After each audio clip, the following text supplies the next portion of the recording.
Hello everyone, कैसे हो भाई साहब। हम शुरू करने जा रहे हैं नई वीडियो। इसमें हम फिर से 30 सवाल इंपॉर्टेंट जो कि बायोलॉजी के आपको कराने आ गए हैं। आपको मैं 30 सवाल जो कि बायोलॉजी के हैं फटाफट से इस वीडियो में कवर कराऊंगा। नीट में आने की संभावना जिनकी है, एनसीईआरटी क्वेश्चंस होंगे, जगह जगह से छांट रखे हैं, अलग अलग जगह के क्वेश्चंस हैं।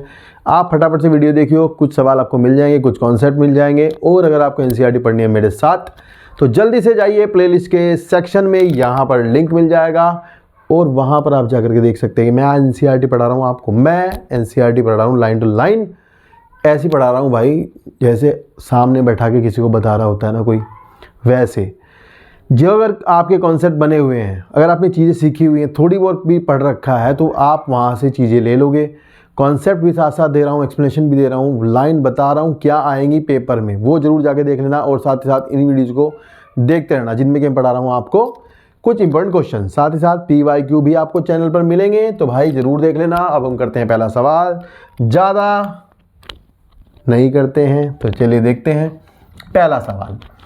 How much % of PAR is captured by the plant in photosynthetic crops.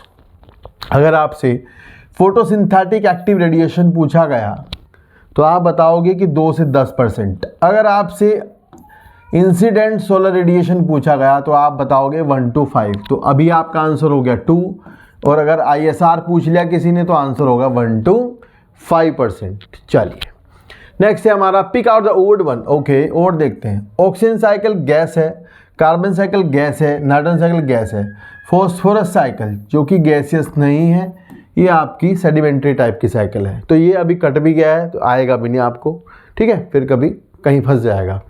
Next, more conservative and scientifically sound estimate made by Robert may place global species diversity at about. Robert मे के द्वारा जो आपका species बताई गई हैं वो कितनी है, तो आपको ध्यान रखना है 7 मिलियन स्पीसीज रॉबर्ट मे ने बताई हैं। ये बढ़िया सवाल है, आप जरूर याद कर लेना। कई बार मिलियन लिखा हो, बिलियन हो, ध्यान से पढ़ लेना। मिलियन बताई थी, बिलियन नहीं बताई थी। Okay, next. Plot with more species showed less year to year variation in total biomass. Increase diversity contributed to higher productivity. ये दोनों लाइन जो थी डेविड टिलमैन के लॉन्ग टर्म एक्सपेरिमेंट्स की थी। यहाँ आपको पूछा है ये किसका है कंक्लूजन, ध्यान रखना डेविड टिलमैन का ये कंक्लूजन है। ये किसी और तरीके से भी सवाल आ सकता है। ये दोनों लाइन आपको बहुत अच्छे से एनसीईआरटी से याद होनी चाहिए, जरूर पूछा जाता है, ठीक है। चलो नेक्स्ट देखो, compressed natural gas is better than fuel than diesel. तो कंप्रेस्ड नेचुरल गैस अच्छी है, क्यों? CNG इजीली अवेलेबल है डीजल से, ये transportation is easier, it dies not burn easily, it is cheaper, safer, more economic friendly. तो ये इसका आंसर हो गया। ये सब बच्चों को पता होता है, कभी कभी ऐसे सवाल भी डाल देंगे, ठीक है ना। नेक्स्ट देखो, which of the following is use as a fuel and has good capacity of water absorption. तो भाई देखो, इनमें से आपको पता है एनसीईआरटी में जो लाइन लिखी हुई है, फ्यूल की तरह कौन यूज होता है? स्फैगनम यूज होता है, पीट मोस। सीधा सीधा सवाल है, एनसीईआरटी की लाइन है, ध्यान रखना। पीट मोस स्फैगनम की वाटर कंडक्टिंग कैपेसिटी बहुत ज़्यादा है, वाटर होल्ड करके रखता है बहुत लंबे समय तक, ठीक है। Next, how many of the following structures in the given list are deployed. कौन सी स्ट्रक्चर डिप्लॉयड है? चलो देखो, यहाँ है oospore of Albugo, globule of Chara, protonema of mosses, capsule of Riccia. देखो भाई, gemmae of Marchantia, strobilus of Equisetum. अब पूछे क्या है, हाउ मेनी डिप्लॉयड, 2n पूछे। अब आप देखो यहाँ पर रिक्सिया ब्राइफाइटा है, इसका कैप्सूल कैसा होगा? 2n होगा, एक तो ये मिल गया। प्रोटोनीमा n होगा मोसिस का, कारा का ग्लोब्यूल n होगा, कारा एल्गी है, एल्ब्यूगो n होगा, एल्ब्यूगो का जो oospore है, oospore फ्यूजन से बनता है, तो ये आपका 2n होगा, ठीक है। Gemmae of Marchantia, these are haploid, strobilus of Equisetum, Equisetum का स्ट्रोबाइलस कौन किससे बनता है? स्पोरोफिल से, तो वे 2n होगा। तो आपके कौन से स्ट्रक्चर होगी 2n? 1 2 3 आपके हो गए क्या? डिप्लॉयड। ध्यान रखना भाई, ठीक है, ऐसे सवाल भी आते हैं, पता होना चाहिए कौन डिप्लॉयड कौन हैप्लॉइड। Got it?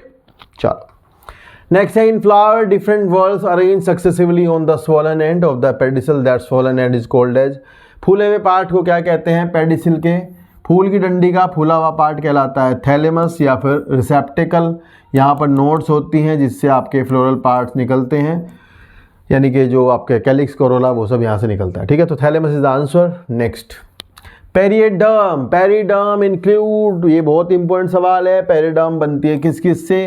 पेरिडर्म बनती है फैलोडर्म, फैलोजन और फैलम से।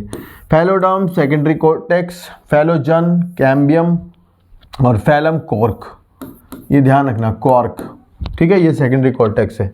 ये सवाल भी बहुत इंपॉर्टेंट है, बहुत ज़्यादा इंपॉर्टेंट है, बहुत पहले आता भी था बहुत पेपरों में, ठीक है। नेक्स्ट देखो यहाँ लिखा है कि एक फोटो बना हुआ है और C डबल बॉन्ड हो NH। तो यार ये पेप्टाइड बॉन्ड है, पूछा है ये पेप्टाइड बॉन्ड कहाँ नहीं होगा। तो पेप्टाइड बॉन्ड होगा पॉलीपेप्टाइड चेन में होगा, एंजाइम प्रोटीन के बने होते हैं होगा, प्रोटीन्स में तो होगा ही। एमिनो एसिड होता है ना सिंगल, उसमें नहीं मिलेगा, तो आंसर होगा थर्ड। एमिनो एसिड में पेप्टाइड बॉन्ड थोड़ा ही पाया जाएगा, सिंपल है तो बात। नेक्स्ट देखो, नेक्स्ट है product from glycolysis are. Glycolysis की प्रोडक्ट क्या है? पायरुवेट है, CO2 नहीं है, कट गया। पायरुवेट है, ATP है, NADH2 है। सेकंड इज द आंसर, यही है बस, क्योंकि ये तो तीनों चीज़ें इसी की हैं, ठीक है। चलो बाकी ये नहीं है और ये भी नहीं है, क्योंकि इसमें एसिटाइल कोएंजाइम है और वाटर ये सब है, ये नहीं है, ठीक। नेक्स्ट देखो, ओके, वाटर का टूटना, reduction of carbon dioxide, use of ATP, formation of ATP NADPH, oxygen release. Okay, ये फोटो, ये which of the above process are not included in the photochemical phase of photosynthesis. ये photochemical phase में कौन से नहीं होते? Photochemical light reaction होती है, तो लाइट रिएक्शन में क्या नहीं है? वाटर स्प्लिटिंग है, ये तो होगा। रिडक्शन ऑफ कार्बन डाइऑक्साइड, ये नहीं होगा। यूज ऑफ ATP, ये नहीं होगा। फॉर्मेशन ऑफ ATP, ये होगा। ऑक्सीजन रिलीज होगा। तो B और C देखो कहाँ है, चौथा आंसर है B और C। ये दोनों हैं आपके डार्क रिएक्शन के पार्ट, बाकी तीनों लाइट रिएक्शन का हिस्सा है, ठीक है बाबू। नेक्स्ट देखो, नेक्स्ट है आपका करेक्टली मैच। करेक्ट पे गोला कर लेंगे फटाफट से, फिर करेक्ट मैच कराएंगे। स्कूटैलम आपको पता होना चाहिए, scutellum shield shape cotyledon of grasses. Grasses के लेटरल शील्ड शेप कोटिलेडन को कहते हैं स्कूटैलम। ये तो मैच कर गया correct. Nuclear nucellar polyembryony citrus में मिलती है, मैच कर गया, सही है। मेगास्पोरेंजियम एम्ब्रियोसैक है, गलत, ये तो नहीं है, ये तो ओव्यूल है। क्लिस्टोगैमी सैल्विया में होती है, गलत, ये नहीं मैच कर रहा है। पेरिस्पर्म रेजिडुअल पर्सन यूशलस, ये सही है। तो दो ये मैच नहीं कर रही, मैच क्या कर रही है? 1 2 5, आंसर देखेंगे 1 2 5, थर्ड इज द आंसर, ठीक है ना बाबू। चलो समझ गए बात को, ये ध्यान रखना। नेक्स्ट देखो, नेक्स्ट है given pedigree chart. Okay, chart दिया है, चार्ट में पापा बीमार दिख रहे हैं, बीमार पिता है और 2 पुत्रियां हैं, ये कैरियर हैं, ठीक है। ये पुत्रियां जो हैं कैरियर दिखाई दे रही हैं, तो कैरियर पुत्रियां कब होंगी? जब पिता ने कुछ दिया होगा। बीमार पिता है, दोनों पुत्रियां कैरियर है। बीमार पिता अगर कैसा होगा, मान लो ये एक्स लिंक्ड है, मतलब हीमोफीलिया है इसको, तो हीमोफीलिया वाला दोनों को दे देगा अपने एक्स, तो ये दोनों लड़कियां कैसी हो जाएंगी? कैरियर हो जाएंगी। सिंपल है, तो एक्स लिंक्ड है, पिता से पुत्री में आया है, तो आपका सेकंड हो गया आंसर। ये ध्यान रखना, पिता से पुत्री, पुत्री से उसके पुत्र, यानी ऑपोजिट सेक्स चलता है जब, तो ये एक्स लिंक्ड हो जाता है। इसमें तो दिख ही रहा है साफ साफ, दोनों कैरियर दिखाई हैं, बाप बीमार है, सिंपल है। Next, select the 2 correct statement about the food.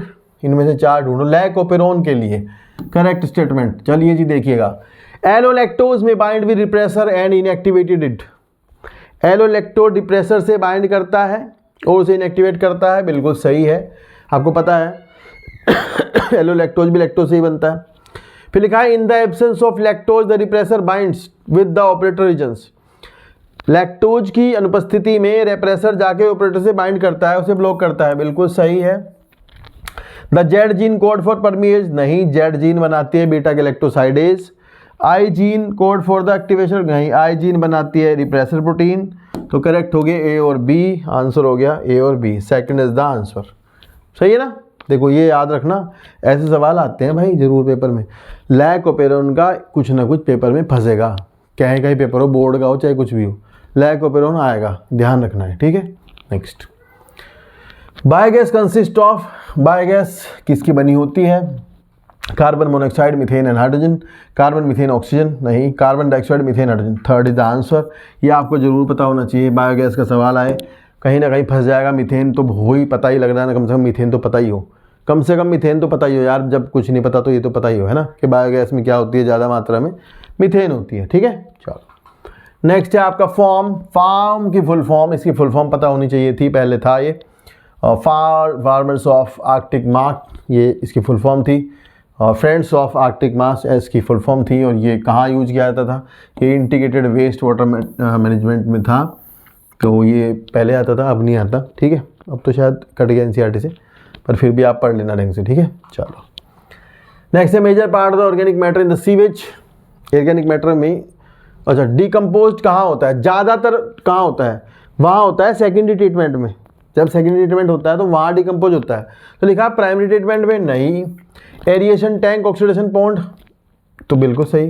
दूसरा टैंक होता है ना जो जिसमें ऑक्सीजन मतलब जहाँ ऑक्सीडेशन पॉइंट होता है, जो सेकेंडरी ट्रीटमेंट होता है जहाँ पे, वही एरिएशन टैंक भी उसी को कहते हैं। तो वहाँ पर आपका सबसे ज़्यादा कंपोजिशन होता है ऑर्गेनिक मैटर का, वहीं पर आपकी बीओडी उसकी कम की जाती है, ये आपको पता होगा, है ना, ध्यान रखना। चलो नेक्स्ट है consider the following 4 condition A to D and select the correct pair of them as adaptation to environment in desert lizard.